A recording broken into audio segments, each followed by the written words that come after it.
Isa ka ba sa mga nababahala sa mga bayarin? Yung kakasweldo mo lang pero ubus na agad ang sahod? O ikaw ba ay may kakilalang panay post sa Facebook ng out of town pero ang totoo may problema naman pala pinansyal? Minsan, panay din ang pag-shopping at punta sa gimikan pero baon naman pala sa utang.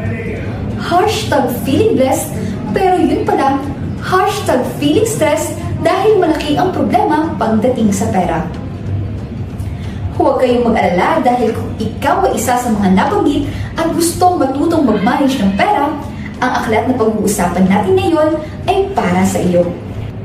Hello everyone, this is Miss Portales, librarian of the Quezon Provincial Library, and I'm excited to share a book commentary on one of our book collections, My Utang-Free Diary, Maging Utang-Free para sa Buhay na Stress-Free, written by Chinky Tan.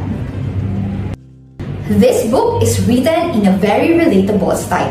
Sa librong ito, malalaman mo kung bakit maraming tao ang nalulubog sa utang, paano ang tamang paraan upang hindi mabaon sa utang, at ano ang mga tamang diskarte para makapagbayad ng hiniram na pera sa tamang oras.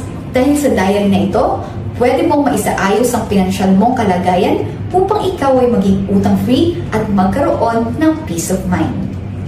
Hindi lang yan, dahil ang aklat na ito ay naglalaman din ng may utang-free monitoring chart na magiging gabay mo para mas maging organisado at maayos ang iyong pagbabayad ng mga utang. As the author quotes, hindi naman masama ang mangutang. Nagiging masama lamang ito kung hindi natin ito gagamitin sa tama at hindi babayaran. Binanggit din niya na hindi masama ang gumastos ng pera para sa mga bagay na makapagpapasaya sa atin. Pero kailangan din natin isipin ang kapakanan ng mga mahal natin sa buhay na may iwan kapag tayo ay wala na.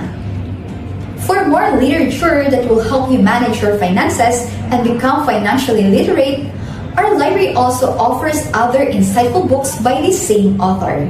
These are Diary of Apulube, 22 Money Lessons on How to Avoid Going Broke, May Ipon Diary, Maging Iponaryo para Maging Milyonaryo, and My Budget Diary, Maging Budgetarian para Yumaman.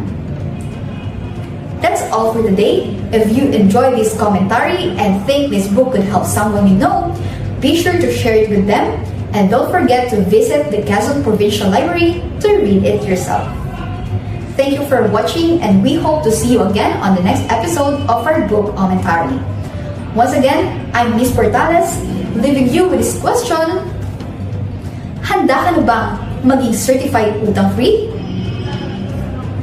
Bye!